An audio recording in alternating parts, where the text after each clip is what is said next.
مطلب کیا سنت پھر صرف 26 یا 27 ہی؟ نہیں 26-27 نہیں ہے یہ پھر غلط بات بالکل غلط بات.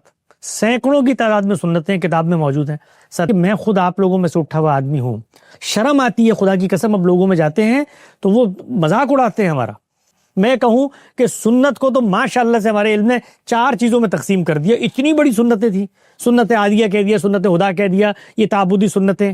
بھائی یہ ہوتا ہے اس طرح سے. پورے تصور سنت پر اعتراض نہیں ہے, میں تو پہلے ہی کہہ چکا ہوں کہ ہمیں ہمارے روایتی علماء میں بھی بالکل ٹھیک ہو بہو یہی تعریف ملتی ہے کہ سنت بھی. الحمدللہ یہ بھی ابھی کہنا شروع کیا لوگوں نے, ابھی کہنا شروع کیا.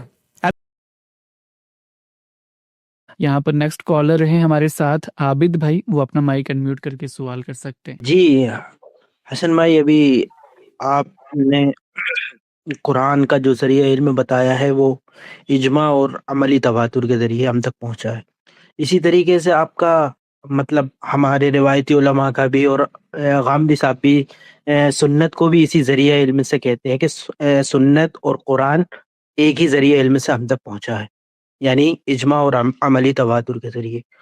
تو سوال یہاں پر یہ ہوتا ہے کہ پھر آخر کیا وجہ ہے کہ سنت جب ہمارے پاس قرآنی کی طرح اتنی قطعی و ثبوت ذرائع سے پہنچی ہے, تو پھر میزان کے اندر جو پرانے ایڈیشن ہے اس میں داڑھی کو غامدی صاحب پہلے سنت میں شامل کرتے تھے, اور نومولود بچے کے کان میں جو اذان دی جاتی ہے اس کو بھی سنت میں شامل کرتے تھے. تو مطلب یہ اتنی قطعی و ثبوت چیزوں میں آخر اتنا تذبذب اور اتنا شک و شبہ کیوں پیدا ہوا کہ بعد میں وہی چیز سنت کی فہرست سے جو ہے کہ نکال دی جا رہی ہے؟ جی بہت شکریہ. آپ دینی علوم کا پس منظر رکھتے ہیں, مجھے امید ہے کیا یہ بات درست ہے, تاکہ میں اس پس منظر میں آپ سے گفتگو کروں تاکہ وہ بات آپ کو سمجھ آئے. جی میں ایک ندوی عالم دین ہوں. جی بہت اچھی بات. مجھے یہ بتائیے گا, آپ کی آمد کا شکریہ, اور آپ کے لیے بہت کوشش کروں گا میں طالب علم انداز میں آپ کی عزت و تکریم کو ملحوظ رکھ کے گفتگو کروں. ہمارے اساتذہ کی جگہ پر ہیں سب لوگ. مجھے یہ بتائیے گا کہ قرآن مجید کے بارے میں تو یہ اتفاق ہے نا کہ وہ اجماع اور تواتر سے منتقل ہوا ہے, اس میں تو کوئی اختلاف نہیں ہے. تو مجھے یہ بتائیے گا جو قرآن مجید کی قرأتیں ہیں, جس کے اندر ایک مثال لے لیتے ہیں. مثال کے طور پر ایک قرأت ہے ابی بن کعب کی, جس میں وراثت کے حصے جو قرآن مجید اس وقت آپ کے ہاتھ میں موجود ہے, جس کو ہمارا علم اصطلاح میں حفظ کی قرأت قرار دیتا ہے, اس کے اندر جو حصے لکھے ہوئے موجود ہیں. ایک قرأت ہے ابی بن کعب کی جس کے اندر لکھا ہوا ہے اخ من الام و اخت من الام, اخیافی بہن بھائیوں کے حصے. یعنی جس قرآن جو ہمارے آپ کے ہاتھ میں جو نسخہ موجود ہے اس کے اندر صرف اخ لکھا ہوا ہے, ٹھیک ہے نا, اور وہ جو قرأت ابی بن کعب کی ہے اس کے اندر اخ من الام لکھا ہوا ہے. یعنی نتیجہ یہ نکلتا ہے کہ یہ حفص بن عاص کی جو قرأت ہمارے ہاتھ میں ہے اس میں صرف بھائی کا حصہ زیر بحث ہے اس جگہ پر قرآن مجید کی آیت میں, جبکہ دوسری قرأت یہ کہتی ہے کہ نہیں, بھائی کا حصہ زیر بحث نہیں ہے, یہاں پر ماں شریک بھائی کا حصہ زیر بحث ہے. اور اس کے اوپر امام جساس کہتے ہیں کہ پوری امت کا اجماع ہے کہ یہاں پر اس آیت میں ماں شریک بہن بھائیوں کا حصہ زیر بحث ہے. تو میرا پہلا ایک جس کو آپ کہتے ہیں کاؤنٹر سوال ہے, صرف موقف کو سمجھنے کے لیے, کہ وہ جو قرآن مجید پوری قطعیت سے اجماع اور تواتر سے پہنچا تھا, اس قرآن مجید کے ساتھ یہاں پر کیا ہوا اختلاف ہو گیا؟ شاید فہم کا اختلاف. نہیں, فہم کا اختلاف کیسے ہو سکتا ہے بھائی؟ ایک قرآن مجید کی آیت میں پڑھ رہا ہوں, آپ آگے سے آ کر کہہ رہے ہیں کہ ایک اور قرأت موجود ہے. فہم کا اختلاف تو تب ہو کہ جب ایک آیت پہ میرا آپ کا اتفاق ہے, آپ کہہ رہے ہیں کہ نہیں یہ یہاں پر مفعول لہو نہیں بن رہا, مفعول مطلق بن رہا ہے, اس کا سیاق و سباق یہ نہیں ہے, جملے کی تالیف یہ نہیں ہے. فہم کا اختلاف تم ایک مشترک متفقہ متن کے اندر ہوگا نا, فہم کا اختلاف نہیں ہے, ماخذ کا اختلاف ہو گیا. یعنی آپ جو قرآن کی آیت پیش کر کے, اور یہ میں نہیں کہہ رہا, پورا علم ہمارا جو وراثت کی تقسیم کرتا ہے, اس گفتگو کے بعد اس کی جا کر آپ تحقیق بھی کیجئے گا, وہ یہی کرتا ہے کہ یہ جو قرآن مجید میرے ہاتھ میں ہے اس وقت, اس کی بنیاد پہ میں فیصلہ نہیں کروں گا. میں ابی بن کعب کی اس قرأت جس میں اخو من الام لکھا ہوا ہے, جو اس کتاب میں نہیں ہے, اس کی بنیاد پہ فیصلہ کروں گا. تو یہ فہم کا اختلاف تو نہ ہوا. تو ابھی میں آؤں گا اس آپ کے اصل سوال کی طرف بھی آؤں گا. مقصود کوئی مناظرہ کرنا نہیں ہے, صرف یہ سمجھانا ہے کہ مسئلہ کہاں پر ہوتا ہے. اب میں آپ کو سمجھاتا ہوں کہ قرآن مجید تو متفق علیہ تھا، اجماع اور تواتر سے منتقل ہوا، تو پھر یہ علم کا اختلاف کیوں ہو گیا؟ کیوں قرآن کے معاملے میں کیوں ہو گیا؟ جو آپ سنت کے بارے میں مجھ سے پوچھ رہے ہیں کیوں ہو گیا؟ اس لیے ہو گیا کہ قرآن متفق علیہ تھا، قرآن سے متعلق کچھ چیزیں اخبار احاد میں نقل ہو گئیں۔ اب جب اخبار احاد میں نقل ہو گئی تو ان کے ساتھ کرنا کیا ہے؟ اس پر ہمارے علم نے ایک نقطہ نظر اپنایا کہ ان کی روشنی میں یہ جو قرآن موجود ہے اس کو دیکھنا ہے۔ یہ ان کا نقطہ نظر ہے، غلط ہے، ہم اس کو درست نہیں سمجھتے، لیکن اختلاف تو پیدا ہو گیا کہ نہیں ہوا؟ متفق علیہ چیز میں اختلاف پیدا ہو گیا، اور پھر یہاں تک ہوا کہ اس سے آگے بڑھ کر یہ کہنا پڑ گیا، کیونکہ یہ کوئی چھوٹا موٹا اختلاف نہیں تھا، یہ بہت بڑا اختلاف تھا، تو یہ کہنا پڑ گیا کہ یہ جو باقی چیزیں منتقل ہوئی ہیں یہ تو قرآن مجید نقل متواتر ہے، اب ان کے بارے میں کیا کریں؟ تو انہوں نے کہا یہ بھی متواتر ہے، قراتیں بھی متواتر ہیں۔ اب وہ قراتیں اگر متواتر ہیں تو ان کو بھی متواتر ثابت کریں۔ تو وہ ایک دور کا علم زور لگاتا رہا، اس کے بعد خود جزری نے یہ لکھ دیا کہ لقد كنت اجنحت بهذا القول، کہ بھائی میں اپنی اس بات سے رجوع کرتا ہوں کہ یہ متواتر ہیں، کو متواتر نہیں، اخبار احاد کے طریقے پر آئی ہیں۔ یہ مثال دینا مقصود کیوں ہے؟ یہ کیوں میں نے پورا کا پورا قضیہ بیان کیا؟ اس لیے تھا کہ جس وقت ایک قطعی محکم چیز کے ساتھ ایک خبر واحد کا سلسلہ آ جاتا ہے تو وہاں پر علم کو کوئی نقطہ نظر اپنانا پڑتا ہے، کانٹ چھانٹ کرنی پڑتی ہے، رائے دینی پڑتی ہے۔ تو دو ہی آراء ہو سکتی تھی اس موقع پر کہ جس وقت قرآن مجید کی کسی نے ایک قرات پڑھی تو وہ آگے بڑھ کے ایک عالم یہ کہتے ہیں کہ نہیں، یہ قرات جو قرآن مجید کا متن نقل متواتر سے ہم تک پہنچا ہے، اس کی موجودگی میں کسی خبر واحد کے اندر اگر یہ چیز نقل ہوئی ہے تو اس کو ہم تسلیم نہیں کریں گے۔ یہ نقطہ نظر انہوں نے اپنا، تو نقطہ نظر تو اپنانا پڑتا، بحث ہو جاتی۔ تو جس وقت وہ یہ بحث کر رہے ہوتے تو آپ آ کے اگر کہتے ہیں اچھا بھائی تمہارا قرآن اگر متواتر تھا تو پھر یہ تم لوگوں نے کیوں بحث پیدا کر دی؟ تو میں نے صرف یہ مثال اس لیے دی کہ بحث اس طرح سے پیدا ہوتی ہے۔ اب آئیے سنت کے معاملے پہ، سنت بالکل اسی طرح نقل ہوئی جیسے قرآن مجید نقل ہوا۔ اب جب وہ نقل ہو رہی تھی تو اس نقل ہونے کے ساتھ ساتھ ہمارے علم نے سنت کی یہ جو اصطلاح ہے اس کے اندر جہاں پر یہ شرط رکھی کہ جو عمل تواتر سے نقل ہو رہا ہے اس کے ذریعے ہم سنت مانیں گے۔ اب امام شافعی کو پڑھیں، ابن عبد البر کو پڑھیں، شاطبی کو پڑھیں، وہ سب بتاتے ہیں کہ بھائی یہ سنت ہے، یہ علم عامہ ہے، عوام اس کو منتقل کرتے ہیں، نقل القافہ عن القافہ ہوتی ہے، جیل عن الجیل ہوتی ہے، نسلیں آگے پہنچا رہی ہوتی ہیں، متفق علیہ ہوتی ہیں، یہاں تک کہ اس کا انکار کرنے والا دین سے چلا جاتا ہے، اور یہ جو وہ تثبت علیہ اس کے بعد اس پہ خاموشی اختیار کرنی پڑتی جب اس ذریعے علم سے کوئی چیز آ جائے۔ مثال دیتے ہیں نماز، روزہ، زکوٰۃ، حج، وہ اس طرح سے منتقل ہوا ہے۔ اس کے ساتھ ساتھ ہمارے علم نے جو روایتوں کے اندر دین کی شرح و وضاحت تفہیم و تبیین آ رہی تھی اس کو نام کیا دینا ہے؟ تو اس کو انہوں نے کہا اس کو سنت کی دوسری قسم قرار دے دو۔ تو پھر کیا ہوا کہ یہ سنت آ رہی تھی، آپ نے ایک اور ذریعے علم سے جو چیز آ رہی ہے اس کو سنت ہی کی دوسری قسم قرار دے دیا۔ تو اب ایک عالم جو یہاں کھڑا ہوا ہے اس کے اوپر سے یہ سب چیزیں آ رہی ہیں۔ آواز آ رہی ہے میری آپ کو؟ جی جی جی جی، ایک عالم کھڑا ہوا ہے، اس کے پاس اوپر سے یہ سب چیزیں آ رہی ہیں، یہ سنت ہے، اور اس کے ساتھ ایک رسی لٹکی ہوئی ہے کہ یہ بھی سنت ہے۔ تو وہ پہلی نظر میں جب اس تک پہنچتی ہیں، پہلی نظر میں، تو وہ کیا کرتا ہے؟ داڑھی ویسے کبھی غامدی صاحب نے میزان میں سنت میں شمار نہیں کی تھی، نو مولود کے کان میں اذان کو شامل کیا تھا، سنت کے تحت شامل کر لیا۔ کیوں؟ اس لیے کہ جو آپ کے سامنے حاضر و موجود علم ہے وہ بالکل اسی طریقے سے جس طرح اخم من الام اور اختم من الام کو قرآن بیان کر کے لکھ رہا ہے، آج بھی لکھ رہا ہے۔ اسی دارالفتاح میں جائیں اور ان سے پوچھیں اخیافی بہن بھائیوں کا، ماں شریک بہن بھائیوں کا کیا حصہ ہے، اور اس کی دلیل لکھیں تو وہ نیچے یہ آیت لکھیں گے، اخم من الام اختم من الام، جو قرآن مجید میں موجود نہیں ہے۔ وہ آپ پوچھیں گے یہ آیت کہاں سے لکھ دی آپ نے، قرآن میں تو ہے نہیں۔ وہ کہیں گے یہ ابی بن کعب کی قرات میں تھی، اس پر اجماع ہے کہ اسی طرح سے تقسیم ہوگا۔ تو بالکل اسی طرح سے ایک عالم بیٹھا ہے، وہ یہ بتانے کے لیے کہ سنت بھی اس طرح قرآن کی طرح نقل ہوئی ہے، اس کے سامنے جو ذخیرہ آتا ہے اس میں اس علم نے چونکہ یہ مان لیا ہے کہ سنت کی دو قسمیں ہیں، تو اس نے نو مولود کے کان میں اذان کو سنت شمار کر دیا ہے۔ تو جیسے ہی اس نے یہ لکھا، جیسے ہی لکھا، غام صاحب نے لکھا، تو علم میں سے اہل حدیث جو نقطہ نظر ہے اس نے آ کر بتایا کہ بھائی یہ جس چیز کو آپ سنت قرار دے رہے ہیں وہ چونکہ وہ اس دوسرے ذریعے علم سے جب سنت اخذ کی جاتی ہے اخبار احاد کی تو اس میں وہ تحقیق کرتے ہیں، خبر محکم ہے، یہ راوی ٹھیک ہے، سب چیزیں. انہوں نے کہا بھائی یہ حدیث تو ابتدائی 3 صدیوں میں سامنے نہیں آتی، تو اگر یہ سنت تھی تو علم کو تو نقل کرنا چاہیے تھا. تو پھر اس غلطی کی تصحیح ہو گئی. تو بیان کرنا اس دراز نفسی سے مقصود یہ ہے کہ چیزوں کو کبھی ایک الزامی تردد سے سمجھنے کے بجائے ان کے اندر اتر کے جب ہم سمجھیں گے تو ہمیں پرابلم سمجھ میں آئے گا کہ غلطی کیوں لگی، کیسے لگی. اس لیے نہیں لگی کہ سنت اجماع اور تواتر سے نقل نہیں ہوئی، وہ قرآن میں بھی آپ کو لوگوں کو اس لیے نہیں لگی، وہ اخبار احاد کے ساتھ ضم کر دی گئی تو آپ نے اس کو قرآن قرار دے دیا یا اس کو سنت قرار دے دیا. تو یہ ایک عالم کی بہت بڑی خدمت ہے کہ اس نے ان دو چیزوں کو الگ الگ کر کے بتایا، اور اس الگ الگ کرنے میں ایک غلطی جو علم سے ہوئی تھی اس کو اس نے قبول کر لیا. بلکہ اس میں بڑا سبق ہے. سبق یہ ہے کہ کبھی بھی علم کی متفق علیہ چیزوں کو بادنا تعامل قبول نہیں کرنا چاہیے. یہ سبق ہے اس کے اندر.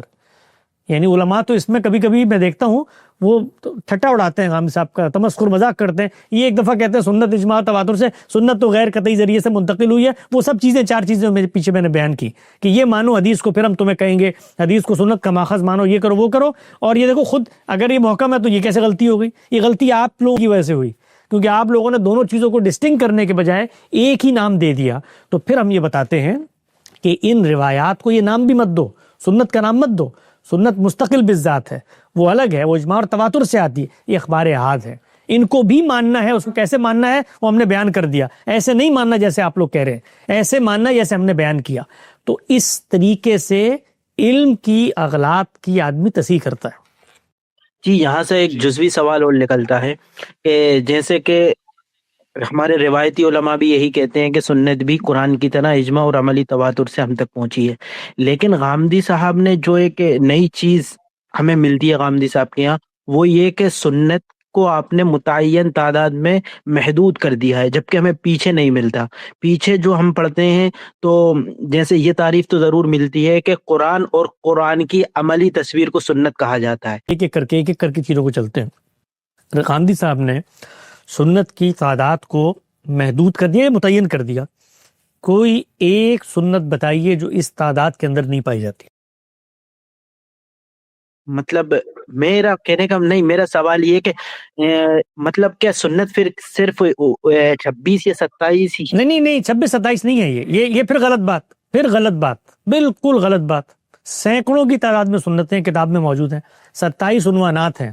کبھی کتاب کھول کے میں حیران ہوتا ہوں کبھی کبھی علمی لوگوں کو، دینی پس منظر رکھنے والے لوگوں کو، کہ ادھر ادھر کی اڑتی پھرتی چلتی خبروں کو سن کے 27 بنا دی سنتیں ہزار.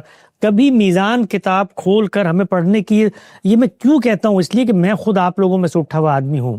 شرم آتی ہے خدا کی قسم. اب لوگوں میں جاتے ہیں تو وہ مذاق اڑاتے ہیں ہمارا. کو مذہبی لوگوں کو کچھ ہوش کے ناخن لے کر کو پڑھنا لکھنا چاہیے بھائی. اگر آپ آئے ہیں کسی موضوع پہ بات کرنے کے لیے، یعنی کون سی 27 سنتیں ذرا مجھے بتائیں مجھے. آج آپ سب لوگ بھی سن رہے ہوں گے کون سی 27 سنتیں؟ سینکڑوں کی تعداد میں، ہزاروں کی تعداد میں سنتیں ہیں. غامدی صاحب کی کتاب میزان کے اندر بیان ہوئی ہیں. ان کے جامع عنوانات ہیں. مثلا نماز سنت طریقے سے منتقل ہوئی ہے، اب اس کے اندر اذان بھی ہے، اقامت بھی ہے، جمع بین الصلاتین کی سنت بھی ہے، اس کے اندر نماز کے اعمال بھی ہیں، اذکار بھی ہیں، نواقض بھی ہیں، وضو بھی ہے. ہزاروں سنتیں شامل ہیں، ہر پہلو میں شامل ہے. تو میں صرف ایک سوال پوچھتا ہوں، صرف ایک سوال، کہ کوئی ایک سنت بتائیے جو ان 27 عنوانات کے تحت جو ہزاروں سنتیں نقل ہوئی ہیں ان میں موجود نہیں ہے اور خارج میں پایا جاتا ہے. کوئی ایک چیز بتائیں. اب آپ ایک بتائیں کوئی. میرا حسن بھائی، میرا مطلب سوال صرف وہ متعین تعداد کے اوپر تھا. میں یہ نہیں متعین تعداد پہ بھائی سوال جب ہوگا مجھے، میں اگلے سے پوچھوں گا کہ بھائی مجھے متعین تعداد پہ سوال ہے، تو اگلا ہی پوچھے گا نا کہ بھائی یہ متعین تعداد پہ سوال ہے تو کوئی تعداد میں کمی بیشی کرنی ہے تبھی سوال پیدا ہوا ہوگا نا. تو وہ بیشی بتائیے کہ ایک چیز اور آنی چاہیے تھی اس میں جو نہیں ہے، جو سنت کے تحت آنی چاہیے تھی. آپ کہیں نہیں سنت سے ہماری مراد جو ہے وہ رسول اللہ کا طریقہ ہے، سنت سے ہماری مراد اللہ کا طریقہ، اللہ نے اپنے لیے سنت کا. تو سنت یہاں اس مفہوم میں ہے نہیں نا. سنت دین کے مستقل بذات. پھر اصطلاح پر گفتگو کریں. وہ غلطی میں نے بتائی ابھی کہ اصطلاح میں غلطی کیا کرتے ہیں کہ اخبار احاد کو بھی ملا لیتے ہیں، پھر آپ کو بھی تقسیم کرنی پڑتی ہے. میں کہوں کہ سنت کو تو ماشاءاللہ سے ہمارے علم نے 4 چیزوں میں تقسیم کر دیا. اتنی بڑی سنتیں تھیں, سنت عادیہ کہہ دیا, سنت ہدا کہہ دیا, یہ تعبدی سنتیں. بھائی یہ ہوتا ہے اس طرح سے, یعنی کوئی ایک جو دین کا مستقل بذات پہلے سنت کا ہمارا تصور جو ہے اس کو غلط ثابت کرے. آپ یہ کہیں کہ جی سنت کا آپ کا تصور ہی غلط ہے. اللہ نے قرآن مجید میں رسول اللہ کو پابند نہیں کیا ملت ابراہیم کی پیروی کے لیے. نماز روزہ زکوٰۃ حج پہلے نہیں چلتا, تو پھر ساری چیزیں مانیں جو میں نے بیان کی ہیں, وہ سب چیزیں مانیں آپ. پھر قرآن کو مجمل مفتقر البیان کہیں کہ اس کے اندر یہ چیزیں نہیں واضح تھیں, اور پھر یہ پہلی دفعہ مخص کرنے کے لیے جا رہے ہیں, تو پھر پورے تصور سنت پہ اعتراض کریں. سنت اجماع اور تواتر سے پہنچی ہے. جی, پورے تصور سنت پر اعتراض نہیں ہے. میں تو پہلے ہی کہہ چکا ہوں کہ ہمیں ہمارے روایتی علماء میں بھی بالکل ٹھیک ہو بہو یہی تعریف ملتی ہے کہ سنت بھی. الحمدللہ یہ بھی ابھی کہنا شروع کیا لوگوں نے, ابھی کہنا شروع کیا ہے. یہ جس وقت ہم نے اصرار کیا ہے اور یہ غلطی بتائی ہے اس علم کو کہ تمہارے جو سنت اخبار ہاتھ کے ساتھ مل کے آتی ہے اور تم اس کو سنت کہتے ہو, یہ دیکھو تمہارے اپنے لوگ یہ نہیں کہہ رہے. امام شافعی سے لے کر شاہ ولی اللہ تک آپ پڑھ لیں, کوئی ایک یہ بات نہیں کر رہا, ایک ہی بات کر رہا. وہ کیا بات کر رہے ہیں؟ وہ دونوں کو ملا کر سنت کا لفظ بول رہے ہیں, اس کو مستقل حیثیت میں بیان کر رہے ہیں, اس کا ماخذ بھی بتا رہے ہیں دین ابراہیمی کی روایت.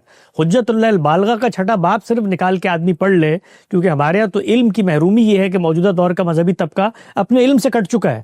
نہ اس کو پتہ ہے سرخزی کیا کہہ رہے ہیں, نہ اس کو پتہ ہے شاذبی کیا کہہ رہے ہیں, نہ اس کو پتہ ہے شافعی کیا کہہ رہے ہیں. یہ معذرت کے ساتھ میں خود اس میں شامل ہوں, اس لیے اس کو کوئی تنقید نہ سمجھے, اپنے لوگوں پہ بات کرتا ہوں میں. تو میں صرف ایک چیز آپ سے پوچھتا ہوں کہ یہ جو محدود کر دی ہیں 27 سنتیں, کوئی ایک دینی سنت, ایک تو بتانے میں کوئی تردد نہیں ہونا چاہیے نا یار, ایک تو بتائیں کہ یہ موجود تھی, آپ نے 27 میں کہہ کے اس کو بند کر دیا. ایک اضافی بتائیں کوئی جو رہ گئی ہو ہم سے. نہیں, میں تو کہہ رہا ہوں ٹھیک ہے 27 کی 27 سنتیں ہیں, میں یہ نہیں کہہ رہا ہوں. میں یہ کہہ رہا ہوں کہ متعین کیا ہے یا نہیں کیا, میں یہ کہنا چاہ رہا ہوں. تو متعین تو کیا ہے, تبھی تو بتایا, اس لیے کہ آپ کے علم میں یہ غلطی ہو گئی تھی کہ اجماع اور تواتر کی سنت اور اخبار ہاتھ کی سنت کو خلط ملط کر دیا گیا تھا, تبھی تو متعین کیا ہے. تو متعین تو کیا ہے, تو متعین کرنا گناہ ہے. سوال یہ ہے, متعین کرنا تب پرابلم بنے نا کہ جب تعین میں کوئی کمی بیشی ہو گئی ہو. متعین کرنے میں کیا اعتراض ہے؟ جی وہی تو سوال تھا کہ جس طرح غامدی صاحب نے متعین کیا ہے, ہم پہلے کے ہمارے دور کے اندر جو میں نے بتایا کہ وہ مطلب وہ متعین انہوں نے جب تعریف کیا تو وہ متعین نہیں کیا بلکہ قرآن اور قرآن کی عملی تصویر کو سنت کہا ہے. ایسا نہیں ہے. وہ سنت کا لفظ ابھی آپ نے تسلیم کیا کہ اجماع اور تواتر سے پہنچتی ہے, تو قرآن کی عملی تصویر اجماع اور تواتر سے پہنچی, اس کا مطلب ہمارا علم یہ مانتا ہے کہ پورا ذخیرہ حدیث اجماع اور تواتر سے پہنچتا ہے. ایسا نہیں ہے میرے بھائی, جی ایسا نہیں ہے نا. چیزوں کو خلط ملط نہ کریں. 2-3 مختلف چیزیں ہیں جو ہمارے مذہبی ذہن میں آ کے خلط ملط ہو جاتی ہیں. سنت ایک لفظ ہے عربی زبان کا, اس کا مطلب ہے طریقہ, چلا ہوا رستہ جس کے اوپر آپ چلتے ہیں وہ پٹ جاتا ہے. یہ لفظ قرآن مجید میں اللہ تعالیٰ نے اپنے لیے استعمال کیا سنت اللہ کے پس منظر میں, رسول اللہ نے خلفائے راشدین کے طریقے کے پس منظر میں استعمال کیا, اور ہم اس کو جب علم کے طور پہ استعمال کرتے ہیں تو دین کے مستقل بذات احکامات جو پیغمبر سے لینے کے لیے اللہ نے ہمیں پابند کر دیا ہے, وہ پیغمبر ہی دیتا ہے. اس کو قرآن نے کہا ہے تب ملت ابراہیم حنیفہ فبہداہم اہتدی, وہ دے رہا ہے مجھے, وہ پیغمبر کی ذات کھڑی ہوئی ہے, وہ ماخذ ہے دین کا. آپ اس کو اسوہ حسنہ کہیں. آخر میں صرف ایک بات میں عرض کرتا ہوں کہ یہ جو تعبیرات کا اختلاف ہوا اسی کو ہم نے حل کیا ہے کہ اللہ کے پیغمبر کی نسبت سے جو بھی چیز آ رہی ہے اس کو سنت کا نام مت دو. وہ دین پر عمل درآمد کا نمونہ ہے, وہ اسوہ حسنہ ہے, وہ تفہیم و تبیین ہے دین کی, شرح و وضاحت ہے, وہ اطلاقات میں مماثل صورتحال میں آپ کا اجتہاد ہے, آپ کی سیرت و سوانح ہے. ہر چیز کو الگ الگ نام دو. جب سب کو ایک نام دیتے ہو تو پھر خلط مبحث پیدا ہو جاتا ہے. پھر جب آپ سب کو ایک نام دیں گے سنت کا, تو میں اگلا سوال کروں گا کہ جس چیز کو آپ نے جامعیت سے نام دیا ہے اس سب کا ثبوت بھی ایک ہے, پھر آپ کو تقسیم کرنی پڑے گی. کہ ہمارے علم میں تقسیم کی, ہمارا علم سب چیزوں کو ایک تو پہلے سنت قرار نہیں دیتا, اس کے بعد جب تقسیم کرتا ہے تو پھر تقسیم کرنے کی ضرورت کیوں پیش آئی؟ اسی لیے پیش آئی کہ آپ نے ایک جامع عنوان دے دیا, تو اب وہ جامع عنوان کے اندر وہ سارے کریکٹرسٹکس نہیں پائے جاتے.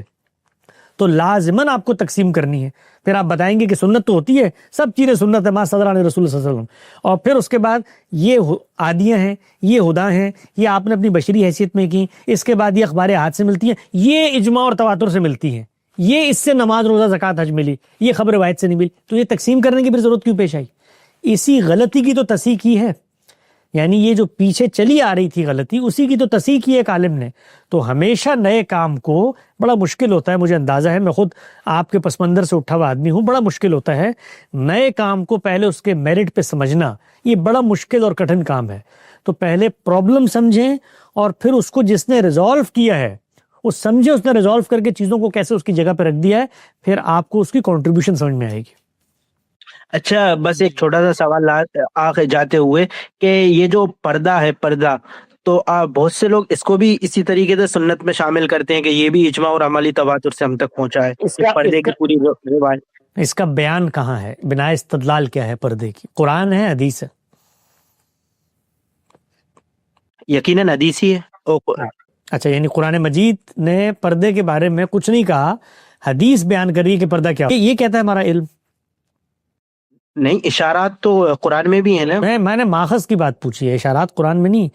جس وقت آپ کسی چیز کو اخذ کرتے ہیں, کسی حکم کو اخذ کریں گے نا, اس حکم کو اخذ کرنے کے لیے بنا استدلال ماخذ دلیل کیا ہے؟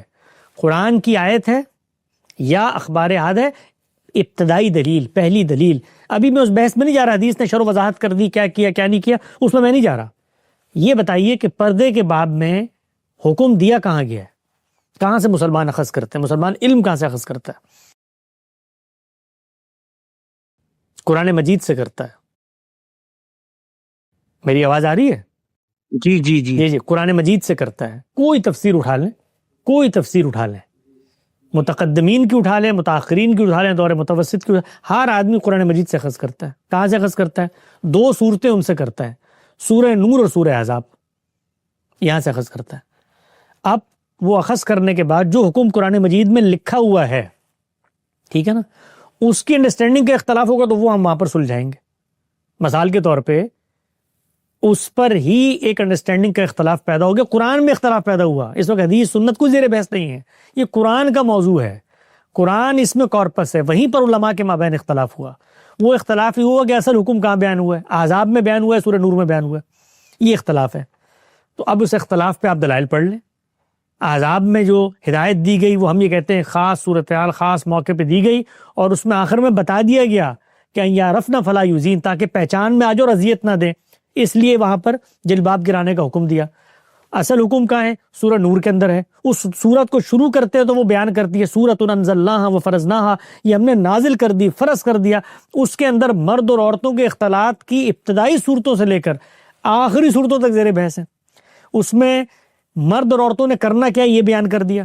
3 چیزیں ہیں, 2 مرد اور عورت دونوں میں مشترک ہے, ایک عورتوں کے ساتھ خاص ہے, حفظ فروج کرنا ہے, غض بصر کرنا ہے. تیسرا زینتوں کے معاملے میں, زینت کے معاملے میں بھی قرآن نے اطلاق کر کے بتا دیا کہ کہاں پر ظاہر ہوں گی اگر زینت کی ہوگی, الا ما ظاہر منہا. الا ما ظاہر منہا سے کیا مراد ہے؟ پھر تفسیر کی بحث ہے, عادتاً کھلی ہوں یا نہ کھلی ہوں, یہ سب بحث قرآن کی ہے. اس کے بعد علم کی چیزوں کو ہمیشہ ہمارے ہاں جو سب سے بڑا دل دکھتا ہے میرا, میں خود ان مدرسوں سے اٹھا ہوں, دل دکھتا ہے جب خود ہم لوگوں نے اپنے علم کی میراث کو پڑھا. ان مدرسوں میں ہمارا دماغ بند ہو گیا تھا, اپنے علم کی میراث کو پڑھا تو دماغ کھلا کہ بھائی بات اس طرح سے ہوئی نہیں کبھی. اس کے بعد یہ بیان وہیں تک ہے, رسول اللہ صلی اللہ علیہ وسلم کی نسبت سے جو روایتیں آتی ہیں وہ قرآن کے عین مطابق ہیں, کوئی ایک روایت پردے کے باب میں اس سے مختلف نہیں ہے.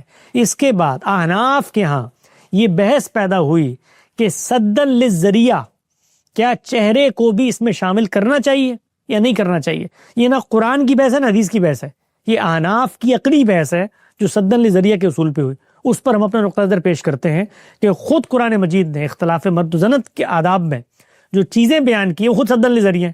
تو سدًا للذریعہ چیز خدا طے کر دے تو اس کے بعد انسان کا کیا حق ہے. تو بحثوں کو ان کی جگہ پر جا کر علمی انداز میں جب ہم سمجھیں گے تو بحثیں صحیح جگہ پر بیٹھ جائیں گی. تو اب آخر میں عرض کر دیتا ہوں, عورت کا پردہ کے زیر عنوان 23 اعتراضات سیریز میں ہماری گفتگو ہے اور اس کی ایک کتاب ہے, آن لائن فری PDF میں موجود ہے. سننا چاہتے ہیں سنیں, پڑھنا چاہتے ہیں پڑھیں. پورا ہمارا استدلال, پورا علماء کا استدلال سامنے رکھ کے بتا دیا کہ بات کیا ہے اصل. جی بہت شکریہ عابد بھائی ہمیں جوائن کرنے کے لیے.